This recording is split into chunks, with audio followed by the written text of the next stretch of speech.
بچے کی پیدائش سے لے کے کائنات کی تسخیر تک اب جب مختلف سیاروں اور ستاروں کا علم اکٹھا کیا جا رہا ہے تو وہاں پہ ہر چیز جہاں پہ سائنس پہنچتی ہے آگے پہلے سے قرآن کا کوئی نہ کوئی حکم موجود ہوتا ہے، کسی نہ کسی آیت کی تشریح اس بات کو واضح کر دیتی ہے۔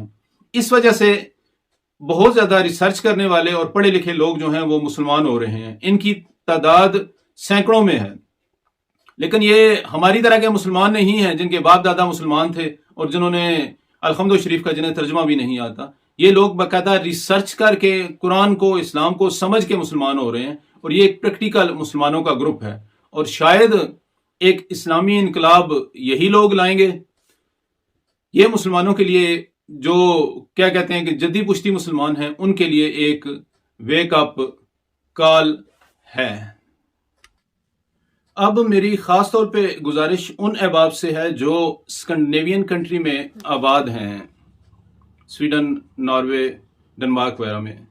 ان سے گزارش ہے کہ وہ کسی اہم ترین، سمجھدار ترین اور زیرک ترین وکلاء کے پینل سے مل کے باقاعدہ ایک مقدمہ دائر کریں، ایک اپلیکیشن دیں، عدالت میں کیس لڑیں کہ یہ مسلمانوں کے جذبات کو مجروح کرنے کا سلسلہ ختم کیا جائے۔ میں آپ سب لوگوں سے یہ گزارش کرتا ہوں جو بھی اسکینڈینیویا میں مقیم میرے احباب ہیں یا جو یہ ویڈیو سن رہے ہیں کہ میری ہر طرح کی سروسز اس حاصل ہیں۔ I am just phone call away from you۔ ایک فون کال پہ جہاں پہ آپ چاہیں گے میں پہنچ جاؤں گا۔ اگر آپ کو کوئی فائنینشیل مسئلہ ہے تو میں جس قابل ہوں سپورٹ کرنے کے لیے تیار ہوں، اور بھی جس پلیٹ فارم پہ میری خدمات چاہیے ہیں میں پیش کرنے کے لیے تیار ہوں۔ آپ سب احباب سے یہ گزارش ہے کہ آپ مل کے عدالت کے تھرو کوئی ایسا قانون اسمبلی کے ذریعے پاس کروا دیں تاکہ نہ میرے پیارے نبی حضرت محمد مصطفیٰ صلی اللہ علیہ وسلم کی شان میں کوئی گستاخی کی جائے اور نہ ہی قرآن مجید کی بے حرمتی کی جائے۔ ایسے عمل سے عین ممکن ہے کہ آپ کی اور میری آخرت سنور جائے۔ اب ویڈیو کا یہ حصہ جو ہے یہ صرف اور صرف پاکستان میں بسنے والے مسلمانوں کے لیے ہے۔ پہلی بات تو یہ ہے کہ آپ جب دنیا کے کسی حصے میں بھی کوئی نبی پاک صلی اللہ علیہ وسلم کی شان میں گستاخی کرتا ہے یا کوئی قرآن کی بے حرمتی کرتا ہے تو آپ جب بھی احتجاج کریں پرامن احتجاج کیا کریں۔ اس کے بدلے آپ اگر اپنے ملک کی املاک کو نقصان پہنچانا شروع کر دیں یا غریب لوگوں کی املاک کو جلانا شروع کر دیں تو اس کا کوئی فائدہ نہیں۔ بفرض مائل آپ اگر ایسا کرتے بھی ہیں تو سویڈش گورنمنٹ کو یا جنہوں نے یہ فعل قبیح کیا ہوتا ہے ان کو کوئی نقصان نہیں پہنچتا بلکہ اپنے ملک کا ہی نقصان ہوتا ہے۔ آپ جو بھی احتجاج کریں پرامن کیا کریں۔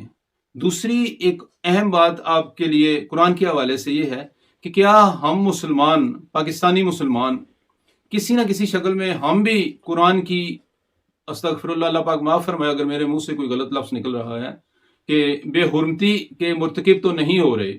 کیونکہ قرآن یہ اللہ تعالیٰ فرماتا ہے کہ کتاب صرف ہدایت کے لیے نازل کی گئی ہے، یہ ثواب حاصل کرنے کے لیے نازل نہیں کی گئی۔ ثواب حاصل کرنے کے لیے آپ نماز، روزہ، حج، زکوٰۃ، صدقہ خیرات کر سکتے ہیں۔ اس کے پڑھنے کا جو ثواب ہے وہ ایک ایڈیشنل فائدہ ہے، اصل اس کا مقصد صرف اور صرف ہدایت تھا۔ آپ سب ویڈیو سننے والے اپنے دل پہ ہاتھ رکھ کے بتائیں کہ آپ نے کتنی ہدایت حاصل کی ہے اس سے۔ بہت کم لوگ ہیں جو قرآن کو ترجمے کے ساتھ سمجھ کے پڑھتے ہیں۔ جو بندہ بھی میری یہ ویڈیو دیکھ رہا ہے اس سے گزارش ہے کہ آپ آج سے قرآن مجید کو ترجمے کے ساتھ پڑھنا شروع کریں۔ میں تفسیر کی بات نہیں کر رہا، صرف ترجمے کے ساتھ پڑھیں، اور آپ دیکھیں گے کہ کتنی جلدی آپ کے اندر تبدیلی آنا شروع ہو جاتی ہے۔ جب آپ الحمدللہ رب العالمین پڑھیں گے تب آپ کو پتہ چلے گا اس کا مطلب کیا ہے، پھر آپ کے اندر پازیٹیو تبدیلیاں آنا شروع ہوں گی۔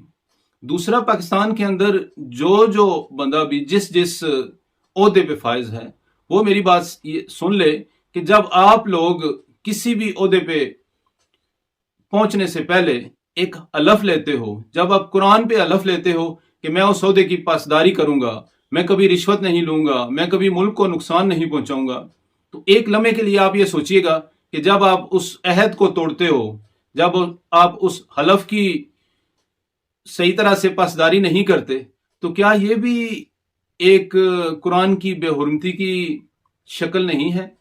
وہ تو کافر ہیں، بدبخت ہیں، ان کی تو آنکھیں بند ہیں، انہیں تو قرآن میں سن بکمن کہا گیا ہے، وہ گنگے بہرے اندھے ہیں. آپ لوگ تو قرآن کو اللہ تعالیٰ کی سچی کتاب مانتے ہو، اور اگر آپ ایسا کرتے ہو تو کیا آپ کی پکڑ نہیں ہوگی؟